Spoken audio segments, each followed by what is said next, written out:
I made a video a few years ago showing my method for making these coin rings, and there are a lot of them on the internet. But I've refined my process a little bit since I made that video, and I thought I'd update my method and make a little video here. Here's a Franklin $50, and here's a finished ring that I made from a similar one. I've got a little metalworking lathe, and I took it up in there and drilled a hole in the center of it. A lot of guys stamp it.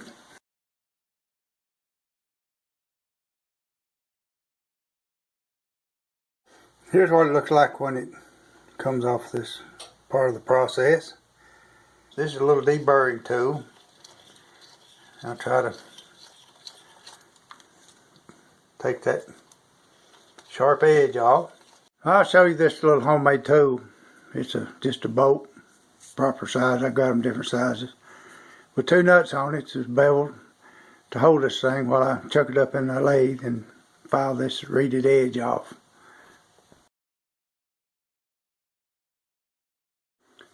Here's a shot of the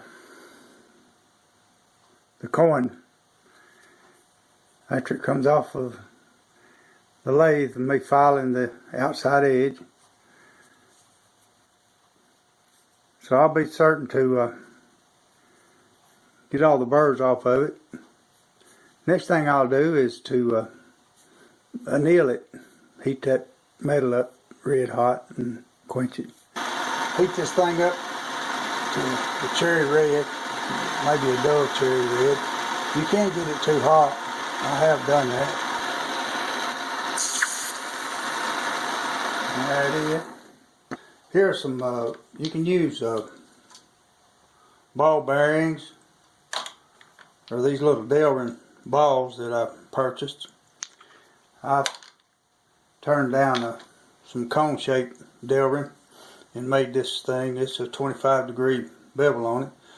You just got to be sure you turn this the right way, because if you start out the wrong way, you're going to have the wrong thing on the outside of it.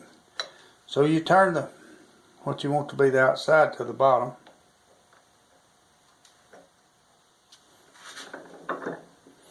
This is a little Harbor Freight press. Now here we go. We're gonna make this thing kind of a cone shape. We want to try to keep it as even as we can.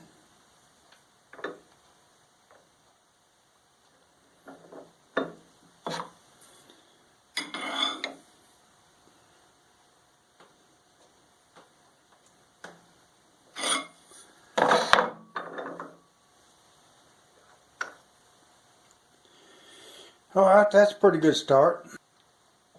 Now what we're going to do is anneal it again, heat it up cherry red, quench it. It's easy to split these things, so we'll do a lot of that, and I may not show all that on this video. Okay, we've annealed this thing, and I've wrapped it with Teflon tape. Here's what I use. It's just like you'd use on a plumbing connection, and the purpose of that is to try to keep the detail from destroying the detail on the lettering.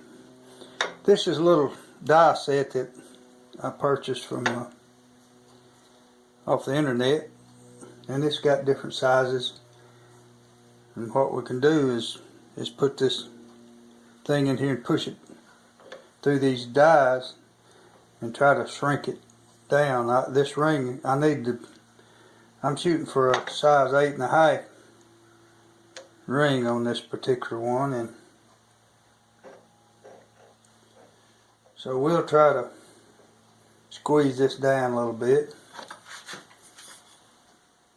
see if it works.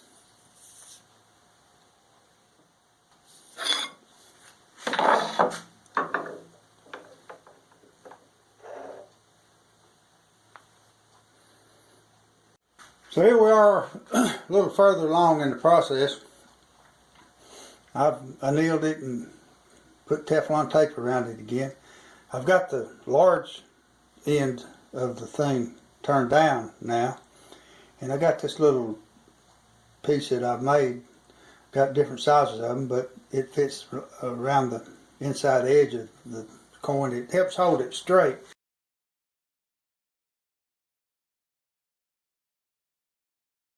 We're trying to condense this ring size down. Normally I'd make a bigger ring out of a $50, but in this particular case I wanted to have this logo on it. So that's what we're doing. This is my little homemade tool. It's made out of maple or something, dogwood or something. But I'm trying to clean the inside of it up. A lot of these ring makers try to leave the detail on the inside and outside, and I disagree with them. I think it leaves it too thick. It's not comfortable on your hand. So I like to make one that's comfortable to wear and not so thick. So I don't try to leave the detail on the inside. I'll try to make it smooth. So we've already gotten it to this point, and we're working with it. It's at about a 7.5 right now, and I'm reaming the inside of it out, trying to shoot for a 8.5. So that's where we are.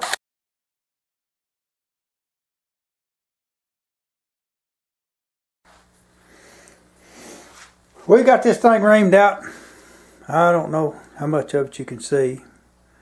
It's not exactly smooth on the inside, but we're sitting at about an 8, size 8 right now. We're now switching to a real coarse sandpaper, probably about an 80 grit. We're still working on the inside of this ring, trying to get it smoothed up.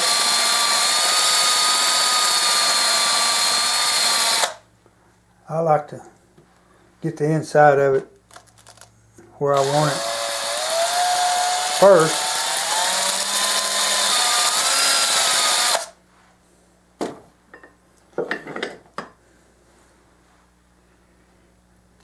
Here's our sizing thing. We're still a little below 8, so we got about a half a size to work with, polishing it up here. I believe I'll clear it up by then. We got it sanded with the that 80 grit down to about an 8.25 size. So we're going to swap. This is about 120 grit. We'll move up through the grits until we get the inside of this thing polished up and smooth. I like for it to be smooth as possible on the inside, and the edges rounded nicely. Let's see what this is. That's about 8.25 on both sides.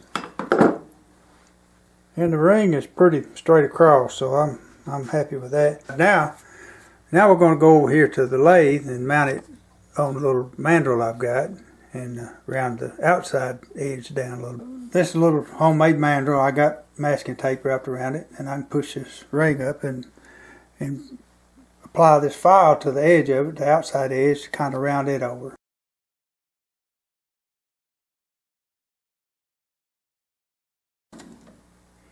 I want this to look more like a ring than a coin.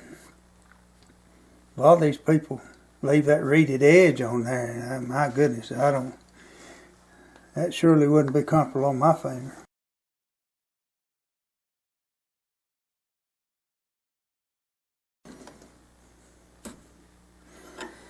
Alright, now I don't know if you can see that or not, but we've rounded the edges over on that. We've been working with this 120 grit on this mandrel, and we've got this thing down to about an 8.25 size, and the inside is smooth now.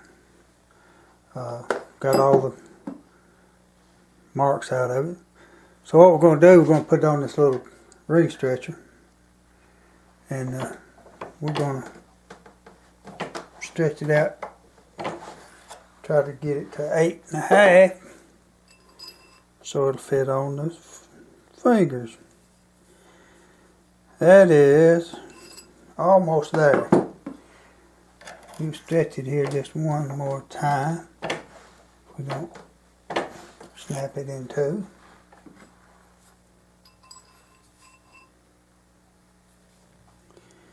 And that, folks, is 8.5. Now we got some 400 grit paper on this mandrel, and we're polishing the inside of it up.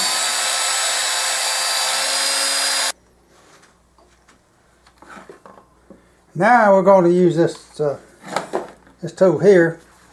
It's got a little bevel on it. We're going to work on the inside edge of this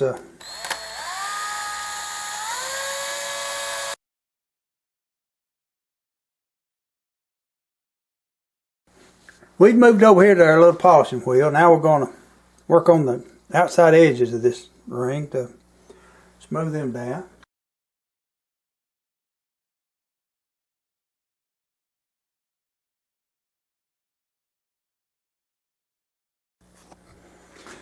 Now we got this ring.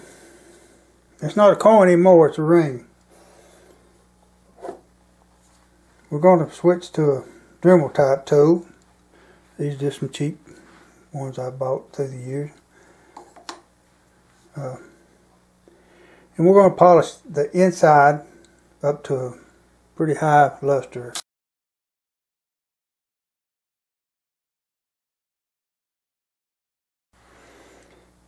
I don't know if you can see that or not, but it's got a pretty good shine on the inside of it. And it's hot. Cool it down a little bit. We're going to get a little different tool out here. And we're going to put old Mother's aluminum polish on this thing.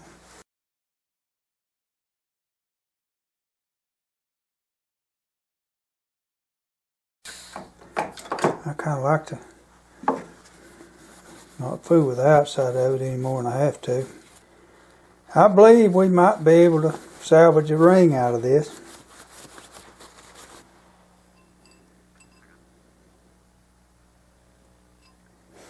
We're just a little bit past 8.5, but this ring is a little bit wide, and I found it a wide ring. Sometimes it needs to be a little bit larger. I hope it'll work for the guy. Says in God we trust on it. I don't know if you can pick that detail of it up or not. But I'm making this for a fellow that never have met him, never have spoken to him. But he's sure spoken to me. He made some real nice videos, put them on YouTube, and highly respect his skills. I've learned a whole lot from watching his videos, and he and his son make them together, and they both do a good job. I hope he'll like this. I know he doesn't wear rings much, but maybe he'll put it up. And appreciate the craftsmanship goes into it anyhow.